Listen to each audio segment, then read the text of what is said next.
I am the Vice President at Eager Beaver Moving and Storage, and I am so happy to welcome you to our Senior Moving webinar series, which is Planning Your Next Chapter with Ease. This series was inspired by something that we see often in the moving industry, and that's that moving later in life comes with some unique challenges, and there are some practical pieces to sort through, but also emotional ones. So those transitions for seniors can feel less overwhelming and more empowering with thoughtful planning and support. At Eager Beaver Moving and Storage, we've proudly been serving the greater Edmonton area since 1992 with trusted local residential moving services. And over the years, we've come to specialize in senior moves, which truly formed the foundation of our business. These moves are really close to our heart. They require special care, clear communication, and genuine respect. It's work that we love to do. We've actually probably done about 5,000 senior moves over the years, which is quite a few. So we're honored to support seniors through such transitions. Now, each of these sessions is going to bring together professionals who play vital roles in the moving journey for seniors. And our goal is to offer practical guidance and help families make informed, confident choices about moving and transitioning in their senior years. Now, today's topic is when is the right time? And this is a question that many people face, but they often don't know how to approach it. And before we get into introductions for our amazing panelists today, I just wanted to go through a little bit of housekeeping. So feel free to say hello in the chat. We'd love to know who's joining us, where you're from. You can also drop your questions in the chat at any time during the session, and we're going to address as many of those during the Q&A portion at the end.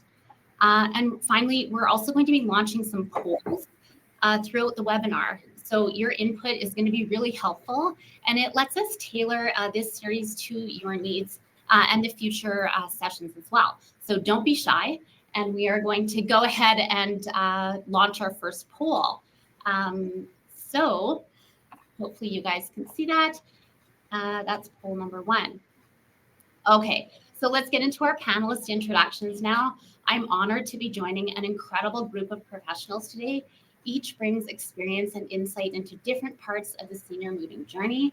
And so let's start with our first speaker, who is Karen Murdoch. Karen is the founder of Voiced Memories. This is a service dedicated to preserving family stories and supporting brain health. She brings warmth and creativity to the process of legacy building, helping seniors stay connected through storytelling and reminiscence. So welcome, Karen. We also have Michelle Richards-Thompson. She's a Canadian certified counselor. Michelle is a mental health therapist with over a decade of experience supporting individuals and families through anxiety, trauma, and life transitions. She brings clarity and compassion to the emotional aspects of change, especially when it comes to leaving a long time home. Welcome, Michelle. I'd like to introduce Sharon Panza. She's a retirement living consultant. She has over 6 years of experience at Chartwell Griesbach. Sharon has helped countless families navigate the transition into retirement living. She offers both practical guidance and heartfelt reassurance to those exploring what's next. Then we have Sarah Lieb, realtor with Remax. She also has her seniors real estate specialist designation. Sarah is known for her thoughtful, client-first approach, helping seniors feel supported and confident as they prepare to sell their home and move forward.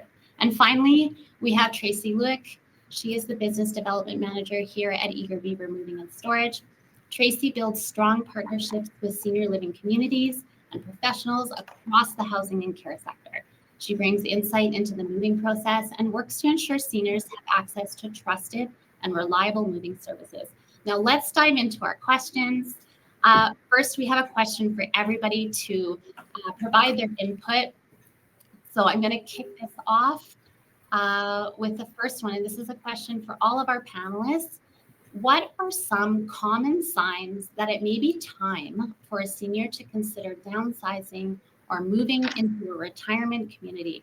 Let's hear a few perspectives. Karen, would you like to kick us off? Oh, I'd be happy to. I think one of the things to consider is if you're understanding that there is some isolation and loneliness happening in the life of a senior, then it's time to start the conversation about that, because we do know that it can lead to cognitive decline if they're isolated and lonely. That's great. Michelle, did you have anything to add for that question?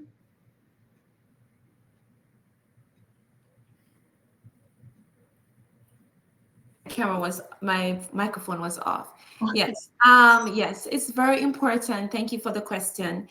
It's very important to reflect on this question, because it's helped the senior to be able to be aware of their transition, to incorporate them with the information, and to know once their cognitive ability, as the other panelists mentioned, about the cognitive ability is up and running, and they're able to understand, incorporate them in the discussion going forward, so that they feel validated and a part of the decision making. That's great feedback. Thank you. Sharon, did you have anything to add? Absolutely. So it's often time, when people are finding the house is getting too big, when they're isolating themselves into 1 or 2 rooms already, it's a sign that they're really needing to come into a home like ours, where they've got the social support, and that they've got they no longer have to do maintenance. They don't have to do any very little cooking, and there's a lot of socialization here. That's great. Sarah, did you have any feedback on the question? What are some common signs that it may be time for a senior to consider downsizing or moving into a retirement community? A lot of it come to do with how you use your home.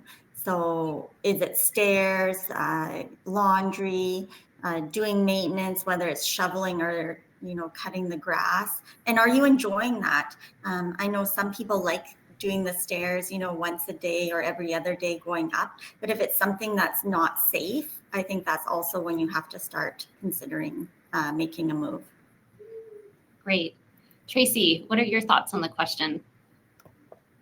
Similar to Sarah, I think if it starts to become an issue with their mobility or health-related things that are happening in their lives, then it's better to start looking at those options sooner than waiting until it's like an emergency situation. Yeah, that's really great feedback. Thank you, everybody, for your responses. We're going to move on to Karen. Karen has her questions that we are going to get to here. And we did provide these questions ahead of time so that, all the panelists had a chance to really form some thoughtful responses. So Karen, your questions. The first one is, how can revisiting personal stories help seniors maintain a sense of identity during a move? Well, thank you for that question. And I think it ties back a little bit to what we've just been discussing. Moves are difficult for older adults, and it's usually facilitated by some event taking place, whether it's the loss of a spouse or some cognitive issues may be happening, or they just are looking to reconnect in community. And so when that happens, sometimes the decision making is taken out of their hands and it's given over to someone else. So that can really trigger in them that loss of control, familiarity of where they are. It may be triggering confusion for them, and truly a sense of who they are as a person. And if you allow them, when you're going through their family photos, to tell the story behind it, it can help connect them a little bit more to what's going on. It's a technique also used by many home organizers who are helping declutter. People will say, take the photo of the item that means so much that can't go with you, so that they feel connected to their past, and their identity is grounded in who they are as a person, not their geography, not where they're living at the moment. And it often, when you're going through the family photo, stories will naturally just flow, but not always. but it's going to start bringing up their episodic memory and their somatic memories, and it's going to lift up their mood as well as stimulate neurons in their brain. So it's got a lot of great ways to help them stay connected to who they are as a person. And it allows them to move into the position of being the guide or the storyteller, and not somebody who's just dependent on others to facilitate their move. So I think it's really important to do it, because just like people that are going through a divorce or other life situation, sometimes there's a huge effect on their self-identity. So just strengthening that with them is really important. That's great. Thank you. You had a second question, and that is, what are some simple ways family members can engage seniors in meaningful conversation that supports memory and transition? I think that the most important thing to me is to, sit down with them quietly, maybe make it a part of the routine of the downsizing as they're preparing to move, and going through it and asking open-ended questions about what's going on in the photo. Sometimes it will trigger 10 minutes of storytelling, which is wonderful, and it connects them closer to those who are helping them, whether they're family or a hired professional that they're working with. And I think that's really important to do that. And as was mentioned earlier by Michelle, you want to be validating them as this goes along. And there's no need for correction if you understand they made a mistake in the storytelling. Just validate their feelings and continue on with it. And you can bring out old letters, talk about a favorite recipe, maybe have a favorite recipe prepared to share with somebody while you're looking at family photos as well. I mean, that really sounds like something that would be amazing to put together and share with family members, like when you're actually going through this whole transition process with somebody, reminiscing like you do, and having like a tangible story of their life to review over time. I think that's an incredible thing to have and carry with you and family. Thank you so much for your answers, Karen. That was great. Michelle, we're going to move on to you now and talk about the emotional side of moving. We have two questions for you. And the first one is, what are some healthy ways for seniors and families to cope with feelings of guilt or loss? Okay, thank you so much for the question. As I reflect on the question over my years of experience, it is so important to help seniors to process and to go through this phase of whether it's, the guilt, the grief of just leaving their home space. So one, validate their emotions. And as Karen also mentioned, acknowledging, the loss of that space, that home, that home with that sort of routine and activities and just memories of children and grandchildren. You want to, mention that and to make sure that they are validated. Two, reminiscing together. So one of the things is very important to kind of gather maybe a little memory book, or to just to remember those different moments or space in that environment where they can be able to have some form of closure, right? Because then they have been living that space for over a period of time. And so you find that they sometimes, have that loss, that grieving of that independence. Three, rituals or goodbye. Another thing that I see, working with seniors, it's very important to kind of guide and help them through, saying goodbye to that home, like maybe for over 10 years, 15 years, living there. You want them to feel comfortable and validated and acknowledged by the grief and the feelings that and the emotion they're expressing. So you want to walk them through these different rooms, maybe their garden and whatever thing that they're doing. Stay involved in the transition is another one. So, as families try to help their seniors, it's very important to get them involved in the moving process, right? Have those conversations about how they want to decorate their new space and what are some of the things that they want to do in their new space. Once that senior cognitive ability is working. So we want to incorporate that. Another thing I look at is focus on what's being gained. Is another thing. Just to sometimes they have a loss of the opportunity maybe to do their own thing in their own space, and just to help them navigate through those feeling that they have being expressed. And lastly, can't forget this part, professional support. And that's where I come in to provide that space for the family and the seniors, just to help them to express their emotions and their feelings of grief, their loss, and to provide that space for them, and also to provide coping strategies and providing self-compassion as they navigate through this. Yes, Thank you so much. I assume there's probably a lot of fear that seniors face when, the fear of the unknown and what's going to happen next. So I assume, what are some of the feelings that grief may present for a senior in this situation who, might be struggling, or, the idea has been presented that, maybe it's time to start thinking about, your next move. How do those emotions present? Yes, and sometimes when these emotions present itself, you don't want to push them away.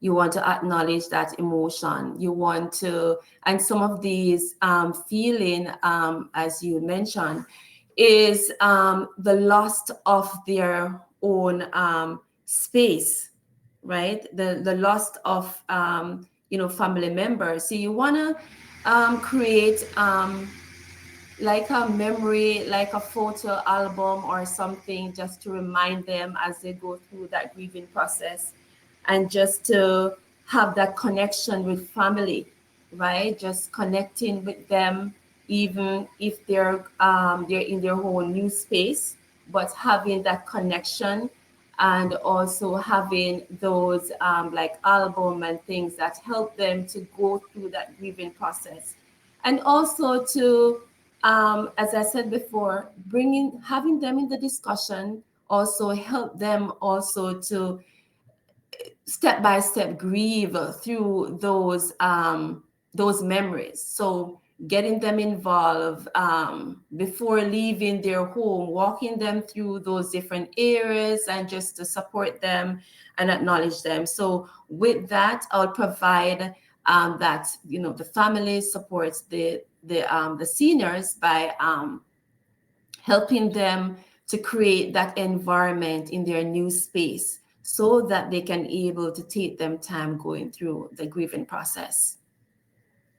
Thank you very much for sharing all of that experience and perspective. We're going to move on to Sharon. Sharon, thanks for being here today. You've helped many families explore their options with confidence.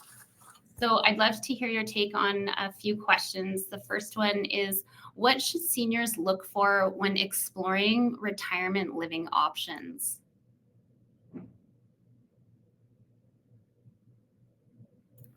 Can you hear me? We can. Thank you. Thank you. Thank you for having me. So often it's about location, so proximity to where they lived, so that, doctors and hairdressers, denturists, everything stays the same, and you have that familiarity in the neighborhood, that type of thing. Healthcare services are important.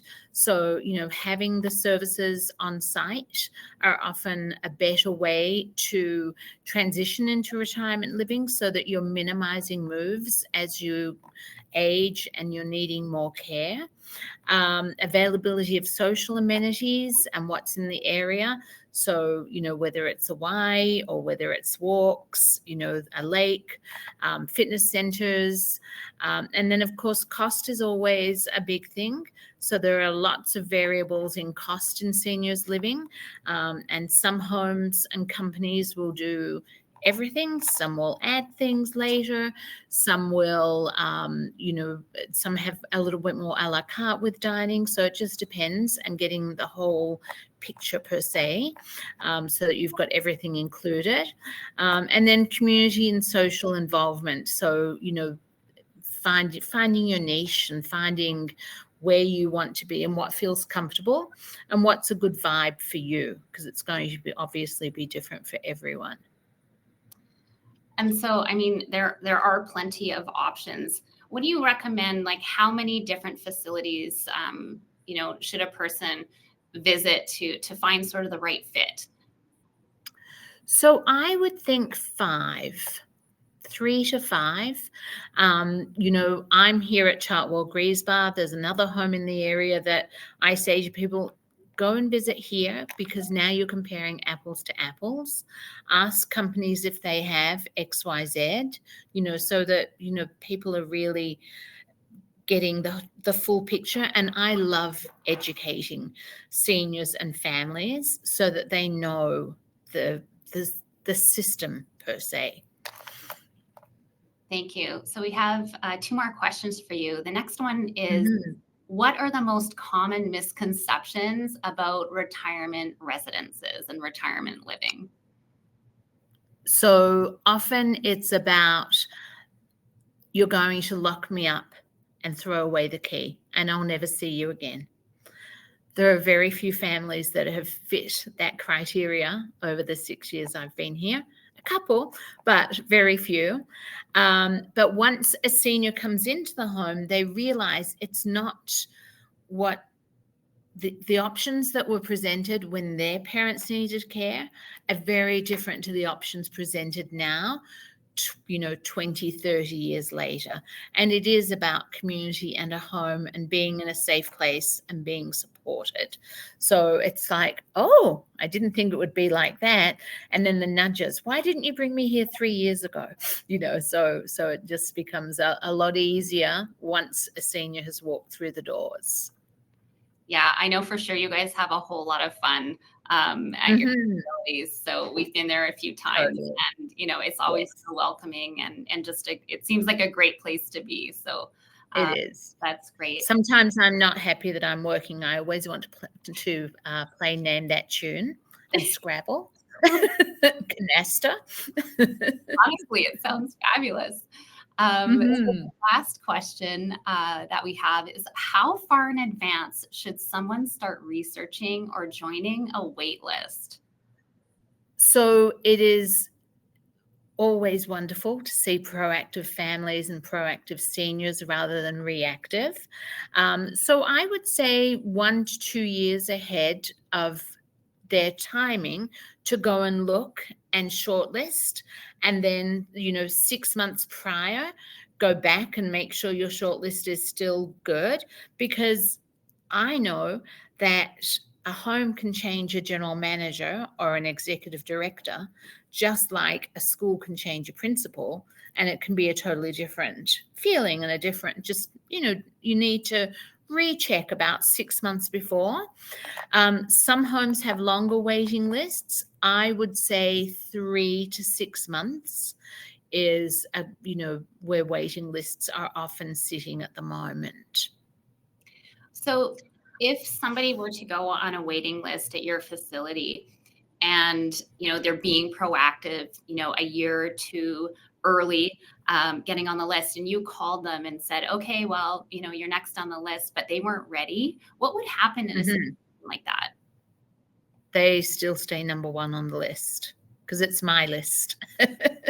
So, you know, as retirement living consultants within the Chartwell business, we all control our own list. It's not via Alberta Health Services at that stage.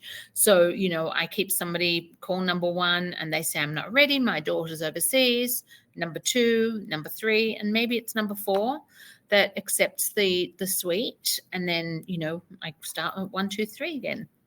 Mm-hmm. That sounds and great. Some people are I'll just mention, some people are very specific about a balcony or looking into the courtyard. So I had a woman that wanted 2-bedroom, 2-bathroom looking into the courtyard. We'd chat. Hi, Sylvia, it's Sharon. How's the purging? Month later, hi, Sylvia, checking in. And then she called me and said, no, I want 2-bedroom, 2-bathroom with a balcony, which she got. But it's that eventual thing. So you have to wait a little longer if you're very specific. If you're like, just give me a suite, 3 to 6 months. That's great. Maybe I should actually ask, so what is common to see for the different suites? Like you mentioned a 2-bedroom with a balcony. What are some of the options that somebody might have? Sure. So at most of our properties in Edmonton, we have 6, and some have care and some do not. But the variances within the suite models are 1-bedrooms are pretty much a 1-bedroom. Does it have a balcony or not, and where it looks into? Then 2-bedrooms, some will have balconies, some will have 2 bathrooms, and some will have an ensuite and a bathroom. So it just depends on, you know, what the important pieces are. And sometimes those important pieces, like I've had somebody waiting for a balcony suite for 6 months. I have about 5 people waiting for about 6 months. If one of those people, their situation changes, they will ultimately take whatever I can offer. That's great. Thank you so much for all of that information. Pleasure. And we are going to move on to Sarah. Sarah, thank you for being here today. As someone who supports seniors through home transitions, you really understand the big picture. So we have a couple questions for you. And the first one is, what conversations should seniors be having with their realtor early on, even if they're not quite ready to list their home? Thanks for having me today. I think whether you're a senior or not, there's things to talk about in terms of preparing your home for sale. So decluttering is the obvious and usually the biggest if you've been in a home for a while. And if you are downsizing, what furniture are you taking with you, or are you going to give away or donate or sell? We can go through, room by room and see what would be the best for presenting the house for sale. And then also minor repairs, should you be painting or doing some flooring before listing the house for sale?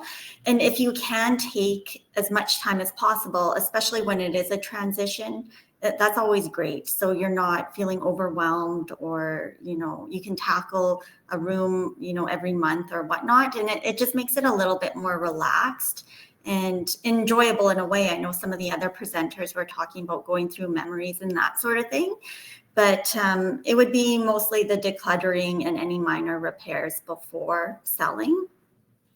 One of the other things to think about is where you're going. Are you going to a condominium? Are you going to Chartwell? Are you going to another city to be by family? And some of those might change over time too, right? Depending on if it's a month from now or a year or 2 years from now. When I got my senior specialist designation, a senior is actually 55, if you can believe that. So that was shocking to me. But one of that maybe is modifying your house. So maybe meeting it with your realtor doesn't mean that you're moving soon. Maybe it's, how can we make this modification now, and then something that in the future when we do move, it's still sellable. So I always think of laundry, especially in an older bungalow, or if you have a 2-story, can we move the laundry to the main floor or the upper floor and do a modification that way? And that wouldn't affect your resale at all. Even things like putting in the higher toilets, and maybe that allows you to live in your home for longer. Even the levers on the door handles instead of the knobs, that will help you stay in your home longer. And if you can hire somebody to do yard work or the snow removal, or have family help you with that, maybe that just means that we're delaying that big move. And I'm happy to walk through, somebody and discuss their situation with that too. Now, what about do you ever give any advice well, I guess this is just anybody who's looking to list their house, like when is the best time to list a house? Is that a consideration for people who aren't quite there yet? If you can time it to be the spring, traditionally in Edmonton, we're very weather-based with our market. Nobody wants to move in December or January.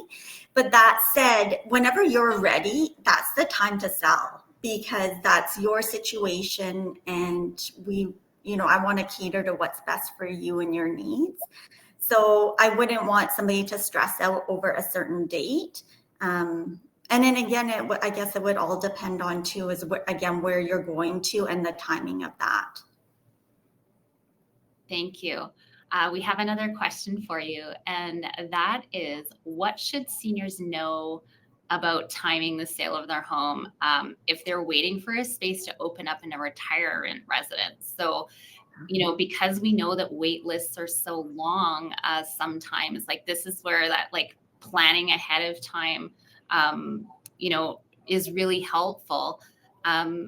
What if, they can't get into a retirement residence? What if maybe the next step in between would be just maybe downsizing to a condo or apartment situation, aging in place for a little while? Do you see those things happening? Or what other options might there be? Yeah, I guess ideally, if you can get into your new place before selling, that does take some of the stress away, whether you're moving into something like Chartwell or a condominium or a new home or to a new city.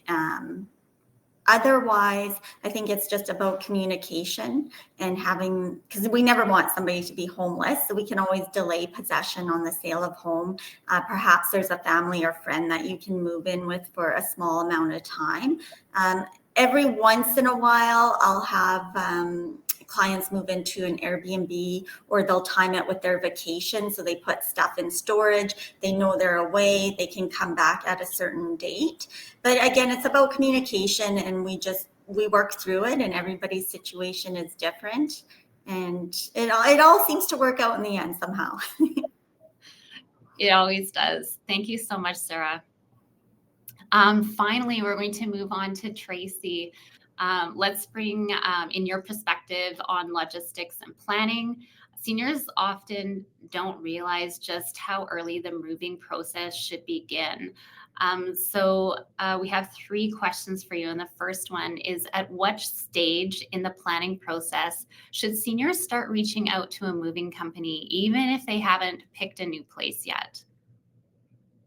Definitely. I think this is something that people often leave too long. They don't realize how much planning it takes, especially if they've been in their home for a long time.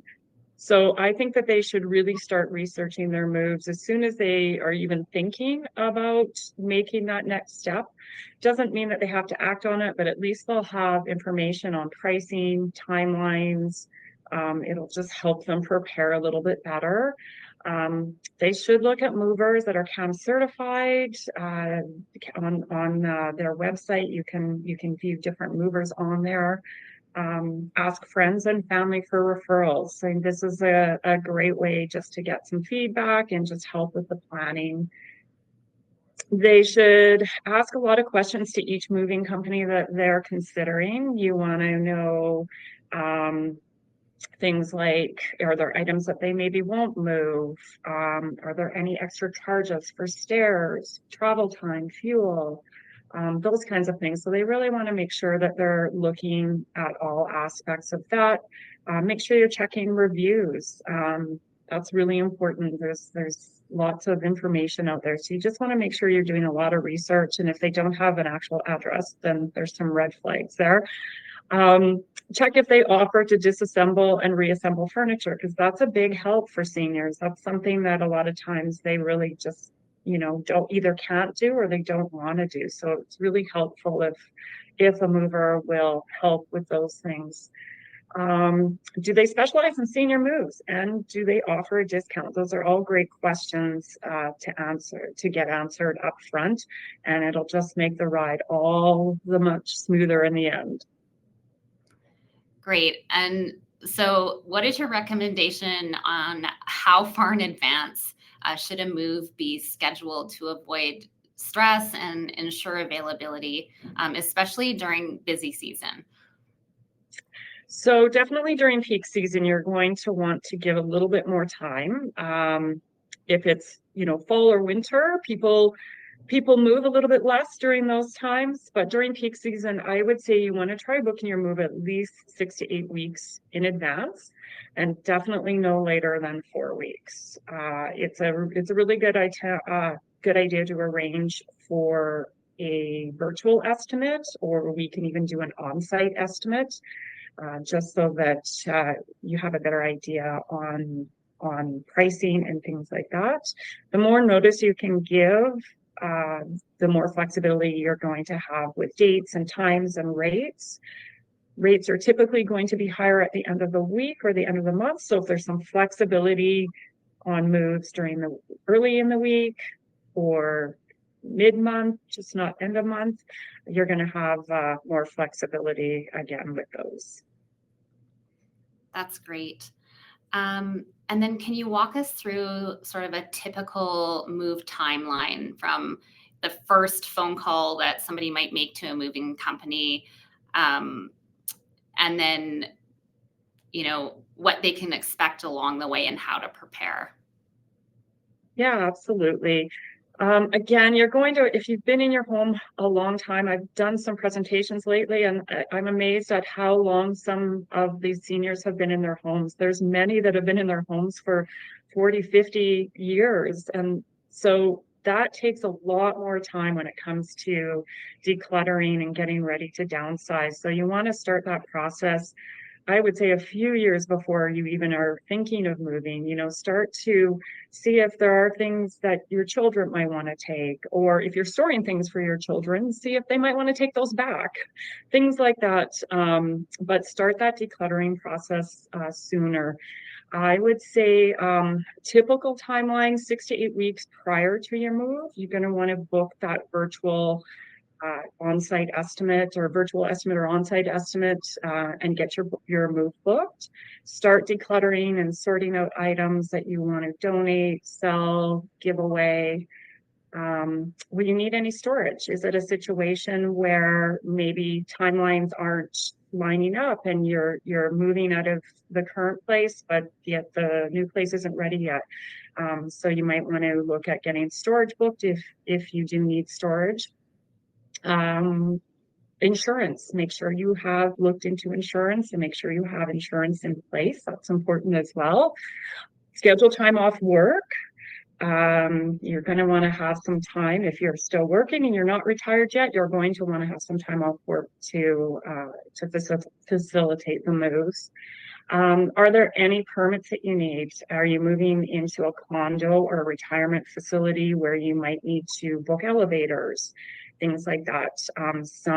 Some city areas do have restrictions on especially storage pods, things like that. So you just want to make sure you're researching all of that. And then 4 to 6 weeks prior, if you haven't booked the move yet, you want to make sure you're booking that move.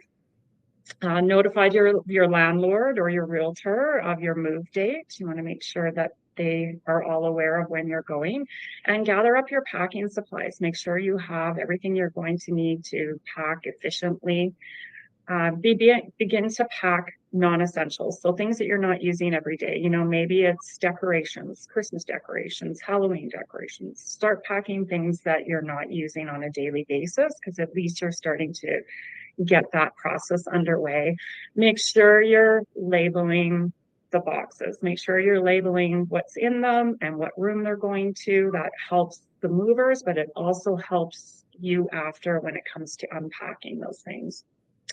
Arrange for pet care. This is really stressful for us, but it's very stressful for pets as well. So you want to make sure that you're planning for your pets to either go to a doggy daycare or somebody to watch them while you're making that move. It's just easier and less stressful for everybody. And then you want to make sure you're notifying your service providers. So make sure you're putting in a change of address. If you do have somebody that's maybe taking care of your lawn and maybe you're not going to need them moving forward, you want to make sure you're letting those people know of your move date. Transfer your utilities. Make sure you're doing that as well. So this is 2 to 3 weeks prior to your move. You're going to want to update your address, transfer your utilities, or get your new utilities set up. Coordinate a pre-move clean of your new place if that's required, and continue packing. And then 1 week before, you want to pack an essentials box. So this is really important. It's going to have things in it like your phone chargers, any documents you might need, medication, toilet paper, water bottles, things you're going to need when you move in. So you're not going to let the movers take that. You're going to take that with you. And it's just so that you're not searching for those things once you get into the new place. You've got that ready, and you're going to take that with you when you go. List and pack any valuables. So anything that you want to move on your own and you don't want the movers to take, make sure you pack those and take those on your own, and plants as well. Make sure you're moving your plants. And then you're going to just clean any appliances and pack your remaining items. On the moving day, you want to make sure that you wake up early, take your essentials box, and any valuables that you need to move. Supervise the move so that you're there and you can offer assistance as to where things are going and if they answer any questions that they might have. And then it's really important that you do a final walkthrough on the home. Lots of people miss this step and then they realize they've forgotten something in a drawer or a cupboard. So you want to do that final walkthrough, check drawers, cupboards, closets, make sure windows are closed, appliances are off, things like that. And at the end of the day, many just leave booking their moves to the last minute, and they really underestimate the amount of items that they have. And that can lead to extra stress and possibly not getting the move dates that they'd hoped for. So it's always best to plan ahead, create a checklist, and we have one of those for you if you need one, and ask for help. Eager Beaver can help with packing and taking items to donation or dump. And there's so many decluttering services that can help you with organizing and decluttering as well on that end. Thank you. That was an exhaustive checklist. And for anybody who wants, we actually have a moving checklist on our website at eagerbeavermoving.com that you can download and use to help guide you through the moving process. So thank you, everybody, for your individual questions. And we're going to move on to some other Q&As.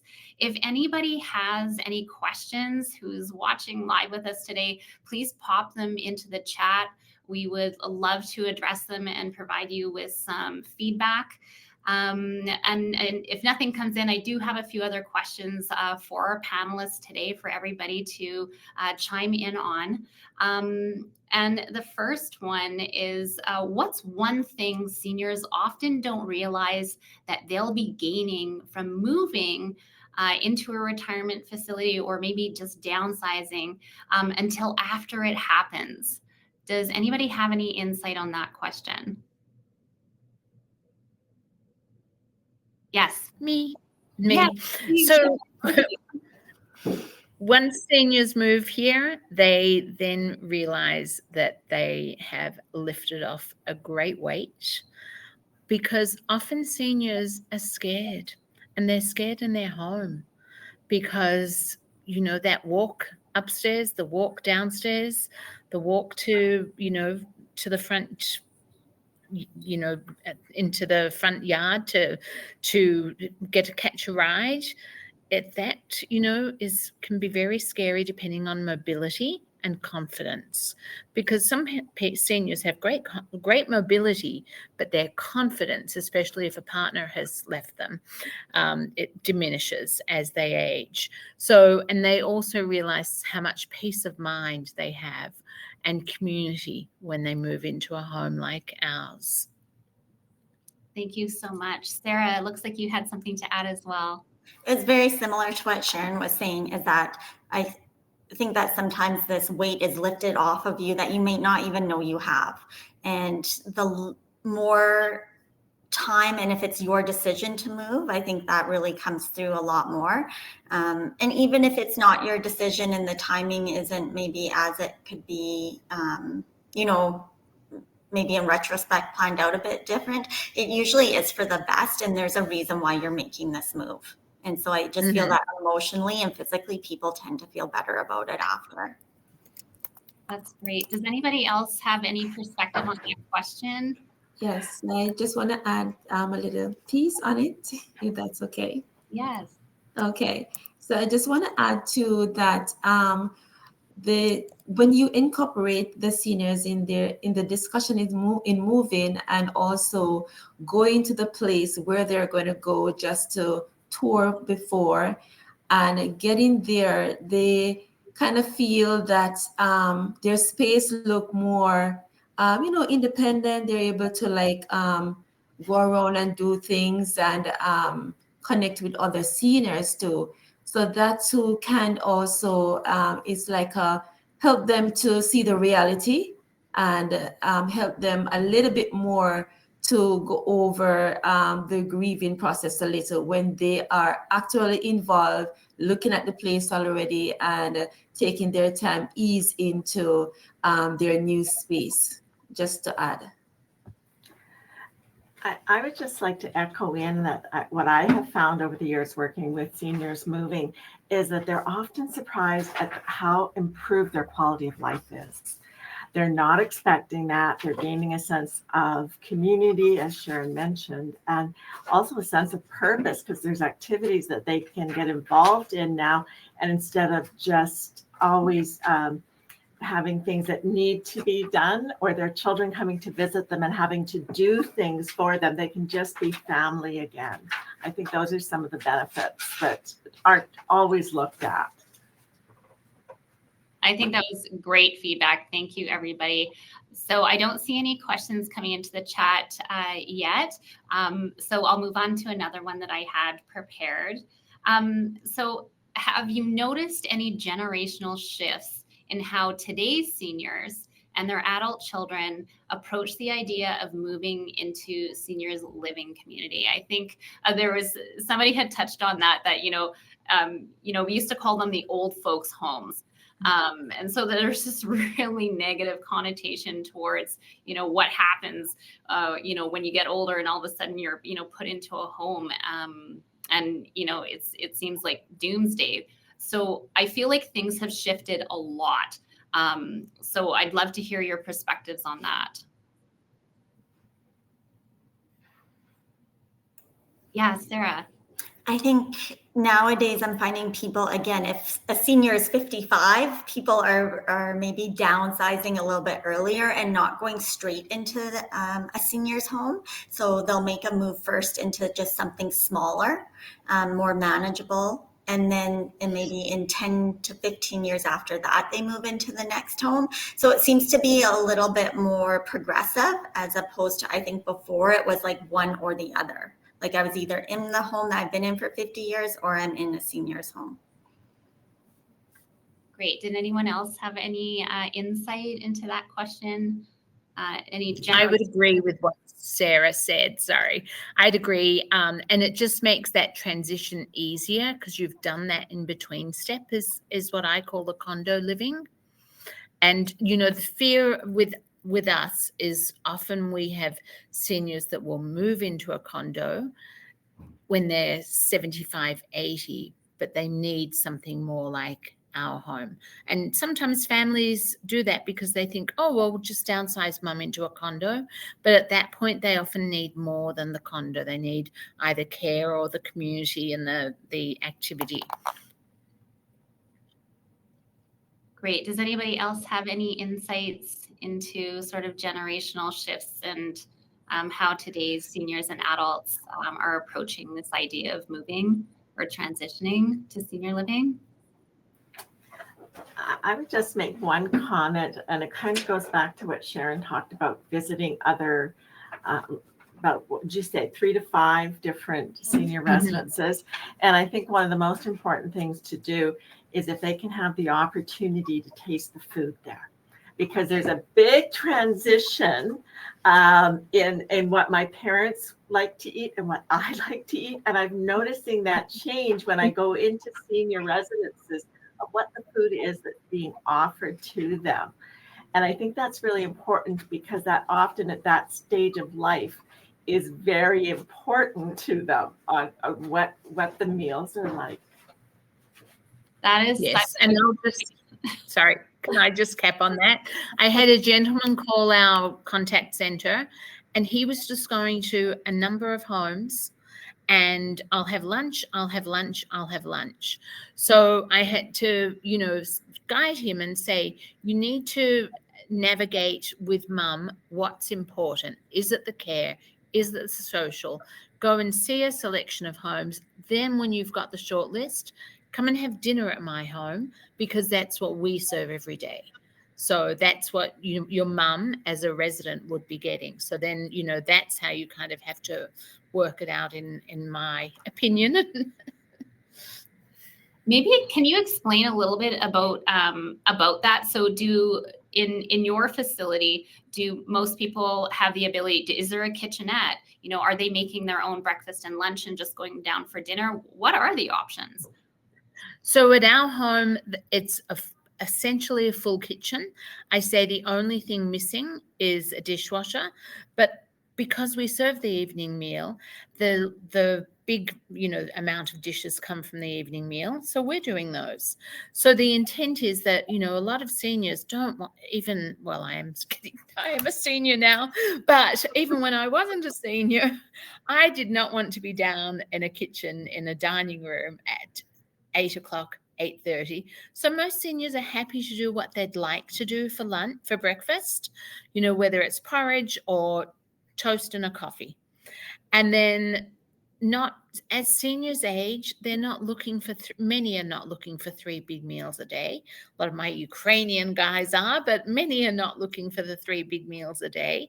So, I always say, let mum, dad settle in, get the groove and the gist of the home, and then see if you want to add meals. Because if mum's just having yogurt and cheese for lunch or warming up some soup, that's fine, because then she comes down for the evening meal. So, it's just about working out what works for the particular senior. I used to have a gentleman who would always buy his breakfast for Thursday and Sunday because it was bacon day. So that's great. Yeah. Did we have any more info on that question? Otherwise, I can move to the next one. I still don't see anything in the chat. All right. If we don't have any further input for that one, the next question I have is, and I'd love it if everybody could provide some feedback on this. If you could give families just one question to reflect on before starting this journey, what would it be and why? Did you want to start this off, Karen? I have to ask to have the question repeated. I was just interrupted by a staff member. I apologize. That's fine. I can repeat it. The question is, if you could give families just one question to reflect on before starting this journey, what would it be and why? So that's a good question, because I often meet with seniors when the move is about to take place. And I just start with their story. Let them, and then you can take what they're giving you and provide the question rather than trying to guide in the direction of the conversation. That's great. Michelle, did you have any input on this one? Oh, we can't hear you. I was just putting my question together. I was just writing something. Okay, so okay, normally, and thank you for the question.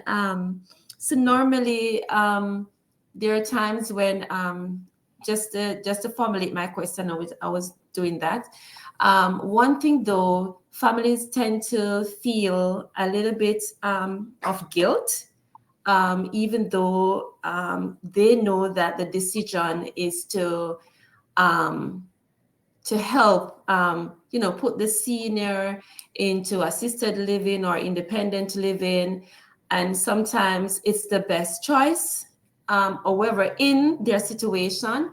However, sometimes the question I want to ask is, are you ready to take that step as a family member to help that senior to feel comfortable or at ease based on their situation? And so moving forward, like with that question, and is the time ready to take that bold step? And so with that being said, for that, you just want to help the senior to be able to develop that conversation with them based once their cognitive ability is there and they understand, and helping them to realize the nature of it. So like going forward with the transition, are you ready to make this transition? What are some of the things that you would keep in mind when planning for this transition? And lastly, I want to say, provide that comfort and assurance in the conversation so that they can able to feel their feelings are valid and supported during the transition. And so they feel that their space and their input is incorporated into it. Yes. Oh, thanks, Michelle. Sarah, Sharon, or Tracy, did you have anything? Thank you, Sarah. I think if you think about what's prompting the move, that really helps define your timeline and where you're going. Maybe it's a bigger issue than you first thought, or maybe it's not as urgent matter. And just talking that out and communicating, but the why is really important. That's a great one. Sharon or Tracy? Sure. For me, I always like to not so much asking a question before they go out on this journey, but guiding the adult children to say, if not now, when? And what is plan B? So you've fallen down the stairs, dad's at home by himself, you're in hospital, and everything goes into crisis mode. So I always like to think that this is a really beautiful gift that adults, senior adults, give their children the peace of mind if they're in a home before the crisis point hits. Oh, fantastic. Thank you for that. Tracy? Yeah, I agree with what Sharon's saying. I ran into this recently with my mom, and things happened really quickly, and there was no plan in place. And it's very stressful for the family, stressful for the senior. But there is help out there too. There are people that can help you navigate the system and help you navigate through that if you do need help. So definitely reach out to that. But it is good to plan ahead and have some sort of something in place. My mom is very stubborn, and I know lots of seniors are. So I think if you, as an adult, with a senior parent, the more you can plan and have those discussions early on, the better, I think. Yeah, I think that's great. Thanks everybody for chiming in on that one. And I think at any stage, it's, asking the questions, what support do I need right now? And who can provide me with that support? And then reaching out to people to get them to help you. So we do have some questions in the chat, but we're about to end our session. So what we will do is we're going to take these questions and then we're going to answer them on our social media page, and then also discuss them in the next upcoming sessions. So this is bringing us to the end of this first session of the webinar series. I just want to thank everybody who attended live in the audience. I want to say a very sincere thank you to every single one of our panelists for your time and sharing your expertise today. And I also need to thank Haley. She's our social media coordinator, and she was the one who was running the show and moderating today. So thank you so much, Haley. And we're really looking forward to seeing you over the next 2 Tuesdays, same time, for the next 2 webinars. So thank you, everyone, and have a wonderful day. Thank you.